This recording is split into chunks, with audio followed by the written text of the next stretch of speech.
Dear students, in the previous class, we learnt about from garrison town to empire, the expansion of the Delhi Sultanate, and also learnt about the masjid. Students, let us have a closer look administration and consolidation under the Khalji's and Tughlaqs. खलजीज और तुगलक्स के time में शासन कैसे चला था और वो कैसे मजबूत हुआ था उसके बारे में पढ़ते हैं.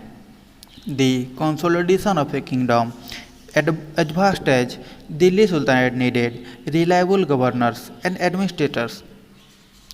दिल्ली सुल्तानेट को मजबूत बनाने के लिए भरोसेमंद गवर्नर्स और प्रशासक की ज़रूरत था. Rather than appointing aristocrats and landed chieftains as governors, the early sultans, especially Iltutmish, favored their special slaves purchased for military service called bondagan in Persian. Governors के रूप में अभिजात वर्ग के लोगों को और सेनापति को अपॉइंट ना करके खास करके इल्तुतमिश उनके मिलिट्री सर्विस के लिए खरीदे गए स्पेशल स्लेव्स को चुनते हैं जिनको कि पर्शियन भाषा में बंदागान कहा जाता था. उन बंदागान को किंगडम के सबसे अच्छे पॉलिटिकल ऑफिस को संभालने के लिए केयरफुली ट्रेनिंग दिया जाता था जहां पर धोखा होने का कोई सवाल ही नहीं था क्योंकि वो पूरी तरह से अपने मास्टर के ऊपर डिपेंडेंट थे और सुल्तान भी उनके ऊपर पूरा ट्रस्ट करते थे.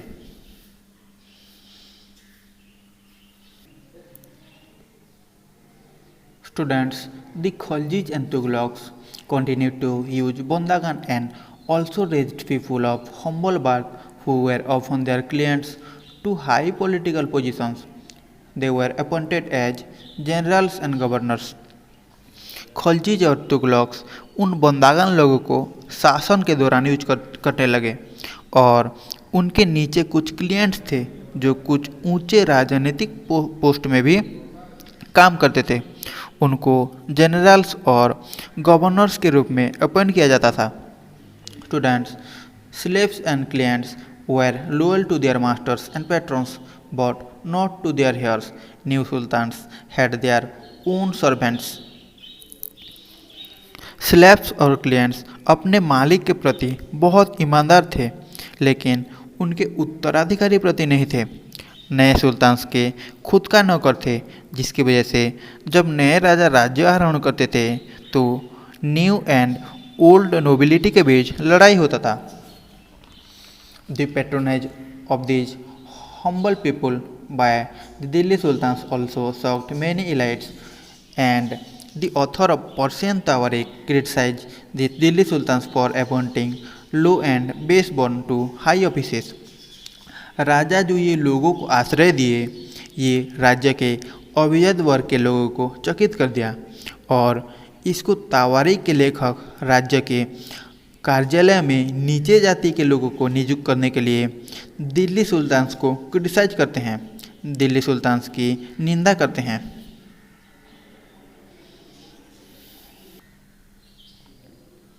Students, like the earlier sultans, the Khaljis and Tughlaq monarchs appointed military commanders as governors of territories of varying sizes. These lands were called Iqta and their holder was called Iqtidar और मुक्ति. खलजी और तुगलक राजा military commanders को विभिन्न क्षेत्र या प्रदेश में नियुक्त करते थे. उसी लैंड या क्षेत्र को इक्ता कहा जाता था और उस लैंड का होल्डर को इक्तदार या मुक्ति कहा जाता था. The duty of the muqtis was to lead military campaigns and maintain law and order in their iqtas. In exchange for their military services the muqtis collected the revenue of their assignments as salary. उन मुक्तिज का duty था military campaign करना तथा उनके इक्ताज में नियम कानून को ठीक रूप से कायम रखना. मुक्तिज अपने मिलिट्री सेवा के बदले में सैलरी के रूप में रेवेन्यू या राजस्व कलेक्ट करते थे.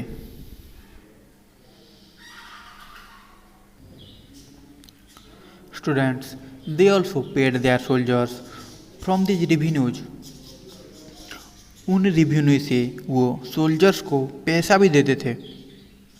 इन मुक्तिज को कंट्रोल करना तब इफेक्टिव होता था जब उसके ऑफिस इनहेरिटेबल ना हो, मतलब कोई दूसरा उसको ना ले, और दूसरी चीज़ उनको वो लैंड असाइन हो जो कि थोड़े पीरियड के लिए हो। ये जो हार्श कंडीशंस थी ये अलाउद्दीन खिलजी और मोहम्मद तुगलक के शासनकाल में बहुत सख्त रूप में लागू किया जाता था। Accountants were appointed by the state to check the amount of revenue collected by the Muktij.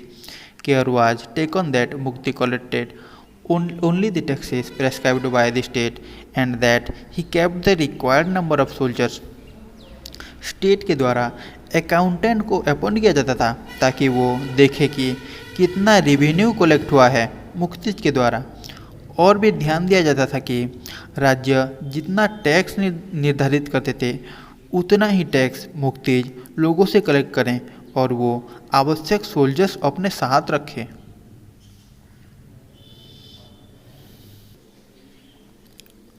Students, as the Delhi sultans brought the hinterland of the cities under their control, they forced the landed chieftains, the Samanta aristocrats and rich landlords to accept their authority.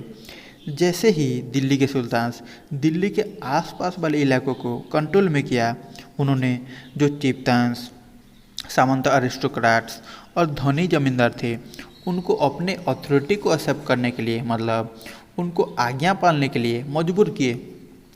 Alauddin Khilji के शासनकाल में जमीन का revenue collection और आकलन अपने control में किए। जो लोकल चिफ्तान्स या मुखिया थे उनके टैक्स अदा करने का अधिकार को छीन लिया गया और उनको टैक्स देने के लिए मजबूर किया गया। जो सुल्तान्स के एडमिनिस्ट्रेटर होते थे वो ज़मीन का नाप तोल करते थे और अकाउंट्स का ध्यान रखते थे। Some of the old chieftains and landlords served the Sultanate as revenue collectors and assessors. कुछ पुराने मुखिया और जमींदार सुल्तानेट में रेवेन्यू कलेक्टर और एसेसर के रूप में काम करते थे। Students, there were 3 types of taxes. One is on cultivation called kharaj, amounting to about 50% of the peasants' produce, and second is on cattle, and third is on houses. उसी प्रकार 3 प्रकार का टैक्स था। पहला था कल्टीवेशन के लिए, जो कि किसान जितना उत्पादन करता था उसका 50% देना पड़ता था। दूसरा था गाय बैल के ऊपर और तीसरा था घर के ऊपर। So there were 3 type of taxes.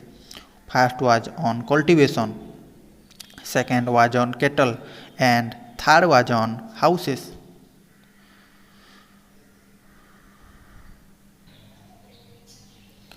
Students, it is important to remember that the large parts of the subcontinent remained outside the control of the Delhi Sultans.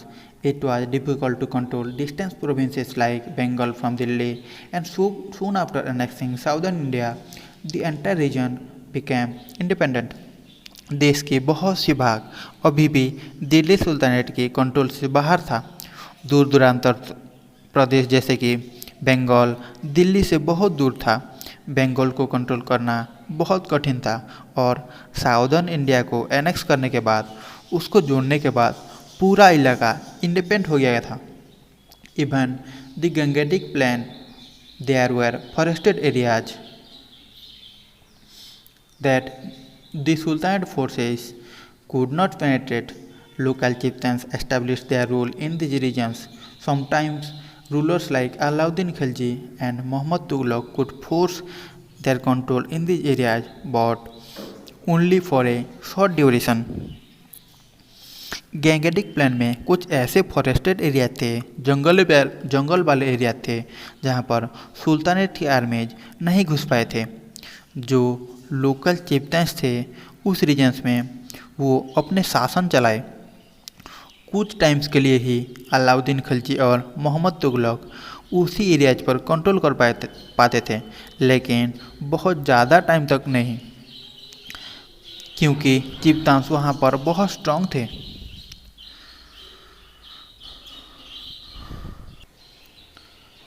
Students, Ibn Battuta was a 14th century traveler from Morocco, Africa. 14th century में एक traveller India आए थे जो कि Africa के Morocco के थे। Student, वो क्या लिखे हैं इसको पढ़ के आप जान सकते हो। So read once.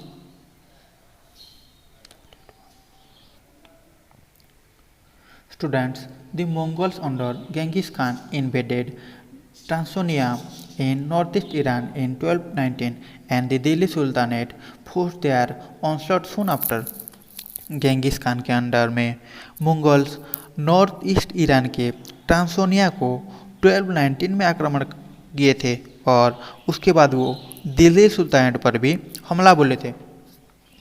ये जो मंगोल्स का अटैक था ये दिल्ली सुल्तानेट के अलाउद्दीन खिलजी और मोहम्मद तुगलक के शासनकाल में और ज़्यादा बढ़ गया था। This forced the two rulers to mobilise a large standing army in Delhi which posed a huge administrative challenge.